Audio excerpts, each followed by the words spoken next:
Hi everybody, today I'm going to be showing you how I made this mushroom forest floor texture using materials, bits and bobs that you can find around the house. Hope you enjoy. So the first thing we're going to do is we're going to take our surface that we're wanting to texture, cover it in a layer of glue, and we're going to cut open a tea bag and sprinkle the contents out onto the surface. And this is going to give us our very base layer to the texture. We're going to allow that to dry, and once it has, we're going to prime that straight away with whatever primer you want to use. This is just so that when we apply all the other bits and bobs to this texture, that we're not having to kind of over prime to fill in any gaps that may occur. The second stage is actually a selection of 5 different processes and techniques which are going to create all of the components for this texture. So the first one, we're going to be creating what I call screw shrooms. So any scrap electronics that you have around the house, old remotes, phones, old router boxes for the Wi-Fi, anything like that, take those apart, and the little screws that you find in those are perfect for making small scale mushrooms out of.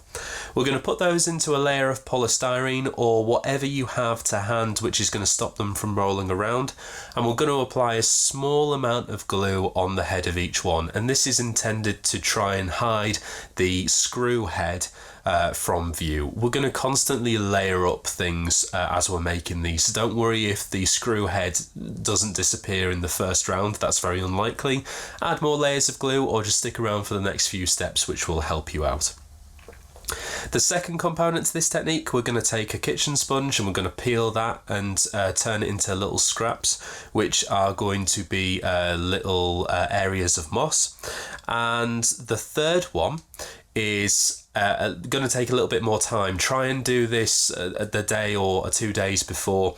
Get a layer of baking paper and smear on some blobs of filler. Just ready mixed filler, don't do anything too fancy. Allow those to dry. You may find to get them to dry properly after a few hours or a day, you'll have to peel them off the paper and flip them over because, you know, air might not be getting to the bottom. These filler blobs, if you like, are going to become rocks. So whatever you do, get your baking paper, put some blobs of filler on, allow them to dry, and then once they have, peel them off, and you want to crack those into all different shapes and slabs. Once you've got the rough shape ready, get some sandpaper, sand the edges into whatever shape you need, add some grooves, add some texture. You want medium to very coarse grit sandpaper because the scratches they leave are great for rock marks and striations. The fourth thing we're going to do is we're going to get a layer of plastic. Any plastic packaging you get from food or of ilk is perfect.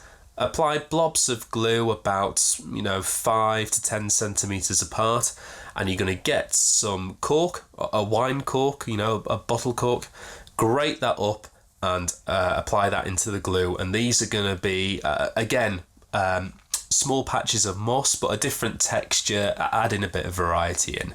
Obviously allow the glue to dry and you'll be able to peel them off the plastic, and these are great for a whole range of things. I'm actually going to go through everything I'm talking about in this step in more detail in a future video. Finally, exactly the same process. Get some plastic packaging, blobs of glue spaced evenly apart, and I'm going to get some food wadding. So if you get HelloFresh or order food from any online site, or you order food or parcels which have this kind of wadding in, tease it apart, apply it into the glue, and again, perfect for miniature bushes. Again, I'll go through this in more detail in a future video, but obviously we want to run through this texture process. Once you've got those 5 components made, some of which I've primed and dry brushed a highlight on already just to save time, we're going to move into kind of phase 3, which is applying all of this. So get your rocks, apply a bit of glue to where you want them to be, and just let those dry. Any glue that spills out from underneath the rocks as you apply them, just get a scrap piece of card and wipe that away. Don't use any brushes or sponge or anything like that. It's just unnecessary mess. Next, apply the sponge moss. If you do this with PVA, you're not going to get any glue marks as such. You can use super glue, but I wouldn't recommend it. If it soaks through, you can get an awful mess going on. Just be patient and use some PVA or Yoo-hoo. Apply the cork moss as well. You'll find that this doesn't wrap around any corners as well. So if you are wanting the moss to wrap around more cylindrical, spherical forms, definitely use the sponge for this. And lastly, apply the bushes into any gaps. I've tried to add the bushes around the edges of this texture just to frame it and create the impression of a grove. Once you're happy with everything, get some glue, dilute it, and then kind of soak the texture in this, and this is going to seal it and bring it all together.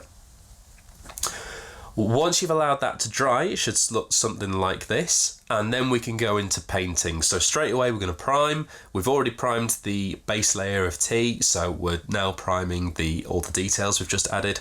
And we're also, once that's dry, going to get a can of white primer and spray it at an angle to create a highlight. This is going to help us out loads with indicating a light source and adding another layer of realism. The colours that you use for this are entirely up to you. I've got a selection of blues, oranges and khaki greens, and I'm going to water those down and start spreading those over the moss and the ground texture and just blending them wet on the texture. It's on the surface itself. I'm going to allow that to dry completely, and then I'm going to go in with some sepia and ochre washes just to make the colours richer and more saturated and to fill in any gaps that I might have missed. Once those have dried, I'm going to go in and apply some washes to the rocks. I'm going to do this a few times to build up that saturated colour, but also to make sure that the white highlights that we've primed below are still allowed to come through. I noticed as I was doing this texture, the moss was kind of starting to fade out and look a little desaturated, so I made some more washes out of various greens and applied those, and I also dry brushed some brighter green highlights later on in the video just to make them pop out a bit. Obviously the colour is up to you. You do whatever you want to for this technique. The rocks were looking quite clean, so I went in with some patches of sepia wash just to apply a little dirt and just to link it a bit more with the colours that I'd mixed in with the moss and the ground. And then finally, 2 layers of dry brushing. The first layer is just a lighter colour of whatever rocks you have painted so far. And on the very extreme edges and corners, I then go in with a second dry brush, pure white, just to really add that definition and let that sandpaper processing of the filler really come through. This is where it should really pop. If your painting process requires any more steps, obviously complete those. But once you've completely finished painting, I've got some roots, so I've gone into the garden and any weeds that I found, pulled those up, washed the roots, let them dry, and I've just cut those up, and now I'm going to glue those wherever I see fit onto the texture. The screw shrooms at this point come into play, so once the PVA on top has dried, I'm going to go and apply those with super glue. Definitely super glue, otherwise they're just not going to stay. And then by hand, I'm going to paint them with an acrylic primer, and then whatever colours again that you see fit. I've gone in with some Citadel Wraithbone, and then I've mixed up. First I've gone in with a wash after that to just blend that in with the base, and then I've mixed up some oranges and reds, and just applied that to the top. So then you get that really nice, rich, almost fantasy-like mushroom texture. Once that's all complete, varnish, neaten up the edges, and you're good to go. So there we are, a very quick fire tutorial, and many of the processes are going to be their own video as I work through the channel, but here is a really good example of how you can combine all of these homemade textures, these thrifty approaches, to create what I think is a beautiful example of what modeler making should be. Yes, you've got realism, but you've also got texture and creativity, and particularly what I love is these screws, which are very convincing mushrooms once you blend this all in. So there we go, there's how to create a mushroom floor texture using things you find around the home. Hope you've enjoyed.